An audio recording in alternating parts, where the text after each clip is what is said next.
queridos ouvintes, estamos iniciando o programa Jesus por Emmanuel. Estamos estudando o livro Pão Nosso, psicografia de Francisco Cândido Xavier, pelo Espírito Emmanuel. Hoje vamos estudar o capítulo 172 com o título O que despertas? Eu sou Lúcia Ericeira e farei esse estudo com vocês. Então vamos aqui ao texto do nosso querido benfeitor. E o título já é uma reflexão. Que despertas? De sorte que transportavam os enfermos para as ruas e os punham em leitos e em camilhas, para que ao menos a sombra de Pedro, quando este passasse, cobrisse alguns deles. Atos, capítulo 5, versículo 15. E nos esclarece o benfeitor. O conquistador de glórias sanguinolentas espalha terror e ruínas por onde passa. O político astucioso semeia desconfiança e a dúvida. O juiz parcial acorda o medo destrutivo. O revoltado espalha nuvens de veneno sutil. O maledicente injeta disposições malignas nos ouvidos, provocando o verbo desvairado. O caluniador estende fios de trevas na senda que trilha. O preguiçoso adormece as energias daqueles que encontra, inoculando-lhes fluidos entorpecentes. O mentiroso deixa perturbação e insegurança ao redor dos próprios passos. O galhofeiro, com a simples presença, inspira e encoraja histórias hilariantes. Todos nós, através dos pensamentos, das palavras e dos atos, criamos atmosfera particular que nos identifica aos olhos alheios. A sombra de Simão Pedro, que aceitara o Cristo e a ele se consagrara, era disputada pelos sofredores e doentes, que encontravam nele esperança e alívio, reconforto e alegria. Examina os assuntos e as atitudes que a tua presença desperta nos outros. Com atenção, descobrirás a qualidade da tua sombra. E se te encontras interessado em aquisição de valores iluminativos com Jesus, será fácil descobrires as próprias deficiências e corrigi-las. Texto maravilhoso e cujo título já nos leva a pensar e refletir acerca dos propósitos de nossas vidas. E a pergunta que nos faz Emmanuel é essa: que despertas? E é preciso que cada um de nós, individualmente, possamos refletir acerca de nossa presença no mundo. O que temos feito? O que temos despertado naqueles que estão em nossas vidas ou que compartilham conosco a existência? Qual o propósito de nossas vidas? E nós nos lembramos de Cícero, um dos grandes escritores e filósofos romanos, que ele nos faz sempre esse alerta: certifica-te de ser fator de soma na vida das pessoas. Qual é o nosso propósito existencial? Por que e para que estamos aqui? Isso também nos remete a um escritor, Viktor Frankl, que coloca várias reflexões nesse sentido acerca da vida. E o título da sua obra, que o imortalizou conta a sua trajetória nos campos de concentração. E o livro tem o título Busca de Sentido, e que nos leva a pensar acerca de qual sentido de nossas vidas. O que nós estamos semeando? O que nós despertamos nas outras pessoas? O que temos feito? E na maioria das vezes nos perdemos nesse sentido. E às vezes somos despertados através de um trauma, através de um sofrimento. E começamos a pensar em nossas vidas e o sentido a que elas se encontram destinadas. E às vezes o que nós queremos, né? essa nossa vontade do sentido, essa nossa busca do sentido, ela se contrasta com a vontade do poder e com a vontade do prazer. E isso nos alerta o próprio Viktor Frankl. E nós temos que ver e meditar e refletir num processo de autoconhecimento o que nós estamos buscando, o que nós temos feito. Será que temos buscado esse sentido ou temos sido confrontados com essa outra vontade do prazer e do poder que nos afasta do nosso sentido existencial?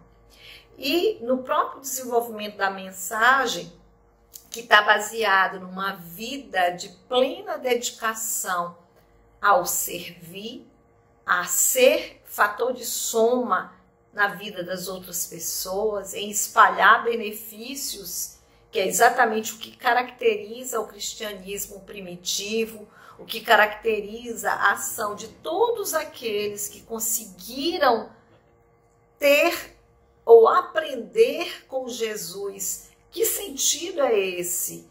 Que propósito é esse? E Emmanuel, ele coloca toda a sua mensagem fazendo esse paralelo, mas nos apontando uma meta, nos apontando um propósito, nos apontando um objetivo de vida, quando ele se refere a Pedro, e cujo exemplo também foi repetido pelos apóstolos, pelos mártires do cristianismo primitivo. E ele se refere, para nos dar um embasamento de maior compreensão, exatamente a essa trajetória que foi de luta, de vencer limitações, mas sobretudo de uma vitória, quando a vida desses apóstolos foi dedicada ao bem, foi dedicada ao benefício de todas as pessoas necessitadas. E ele se refere que Pedro, no caso, fazendo referência a Atos dos Apóstolos, ele, na dedicação de acolher os sofredores, o seu amor era tamanho, e a confiança que ele despertava nos doentes, nos coxos, nos que se encontravam nos leitos, era tamanha que aquela multidão seguia Pedro na esperança de que pelo menos a sua sombra passasse sobre eles. E aí Emmanuel nos desperta essa reflexão, primeiro perguntando a cada um de nós qual a nossa posição, em que papel nos enquadramos. Somos conquistadores de glórias? Estamos em busca de poder?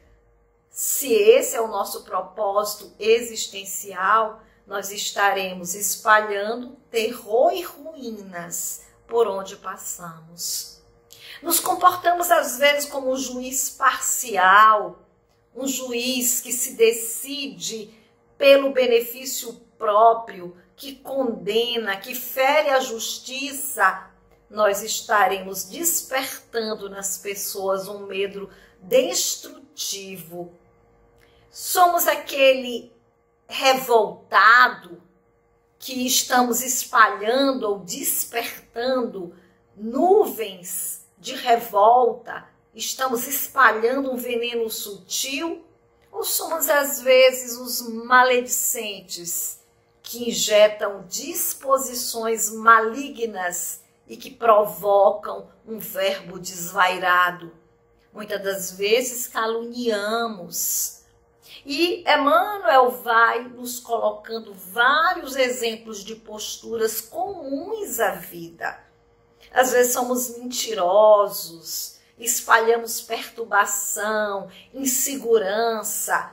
Então, todas essas posturas diante da vida, elas se caracterizam num plano ainda enfermo, num plano que ainda é habitado por espíritos imperfeitos. Mas não é a imperfeição que vai nos estagnar os propósitos de sermos melhores.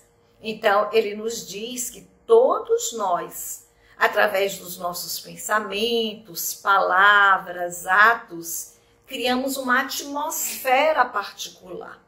Uma atmosfera que caracteriza as nossas vidas e que vai despertar sentimentos naqueles que nos cercam, naqueles que convivem conosco. Quantas vezes incomodamos aos outros com a nossa simples presença, pela postura que tomamos diante da vida? Então, é preciso que comecemos um processo de autocorreção. É normal, nessa condição evolutiva que nos encontramos, ainda não estarmos firmes em nossos propósitos para o bem. Isso requer esforço. E ele nos lembra de Pedro, né, que após aceitar Jesus, ele se consagra aos sofredores que passam a disputar a sua presença pela esperança de alívio, de reconforto, de alegria. E nós não devemos nos esquecer que esse é o nosso propósito existencial. Nós estamos aqui para ser fator de soma. Nós estamos aqui para sermos o melhor que pudermos, vencendo todas essas nossas disposições de ainda permanecer nos atalhos, de permanecer nos desvios, de às vezes espalhar calúnia, de querermos ser engraçados sem nenhum propósito útil, de às vezes sermos mentirosos, de às vezes só estarmos buscando prazer, poder, fama. Então é preciso que nós comecemos a examinar de forma imparcial quais as nossas atitudes, quais os nossos pensamentos, o que temos despertado nas outras pessoas. E aí nós vamos, como nos diz Emmanuel, através dessa autoanálise, nós vamos descobrindo qual a qualidade de nossa sombra. Assim, Pedro com a sua sombra aliviava. E a nossa? O que nós temos realizado? O que nós temos despertado? E é preciso que se faça essa avaliação com atenção. E se verdadeiramente estivermos interessados na aquisição de valores iluminativos, nós teremos plena capacidade de reconhecer essas falhas, de reconhecer essas deficiências, mas, sobretudo, teremos a capacidade de corrigi-las. E é este convite que Jesus faz a todos nós, que possamos aprender a amar, perdoar, a nos ajudar uns aos outros, para que cumpramos realmente o que nos compete diante da vida. Que Jesus nos abençoe, e essa foi a nossa contribuição para o Divulgar.net.